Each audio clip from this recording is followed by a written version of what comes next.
చెప్పు చెప్పు ఒక మాట జల్దీ చెప్పు. ఇంకా లేడీ వచ్చింది. లేడీ వస్తే లేడీని ఇంటర్వ్యూ చేశారు. ఎమ్మెల్యేను మోసం చేశారు. ఎమ్మెల్యేను నేను బెదిరిస్తున్నట్టు ఉల్టా నాకు SC/ST అట్రాసిటీ కేసు పెట్టారు. నేను 5 కోట్లు డిమాండ్ చేస్తాను. సార్ కనీసం ఎవిడెన్స్ ఉందా అంటే ఎవిడెన్స్ లేదు. అంటే ఎమ్మెల్యే ఎందుకు మీరు ఎంత కష్టపడితే ఎమ్మెల్యే అవుతారు. జుక్కల ఎమ్మెల్యే తోట లక్ష్మీకి అంటారు. మీరు ఎంత కష్టపడితే ఎమ్మెల్యే అవుతారు. ఆ పొజిషన్ మీరు మార్చుకోవాలి. అది ఏదో ఒకటి అమ్మాయికి సెటిల్ చేసుకోవాలి నేను చెప్పిన యాజ్ అ సీనియర్ జర్నలిస్ట్. అది మన మంచితనం మనకు చెడైతే. మీరే ఇద్దరు కలిసి హైకోర్టు డిమాండ్ చేశారు ఎమ్మెల్యే దగ్గర అని చెప్పి ఎవిడెన్స్ చూపించాలి. నెవర్ మీరు ఆ లేడీ ఇద్దరు కలిసి ఎమ్మెల్యేని బ్లాక్మెయిల్ చేశారు. నెవర్. ఎమ్మెల్యేకి కాల్ చేసింది నేను.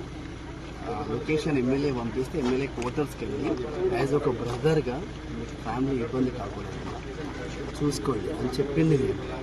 ఎమ్మెల్యేకు లేడీకి ఉన్న సంబంధం ఏంటో ఆమె చెప్తుంది నాకు ఆయనకు అక్రమ సంబంధం ఉంది, నాకు ఒక బాబు పుట్టిన ఆయన ద్వారా విత్ రికార్డెడ్.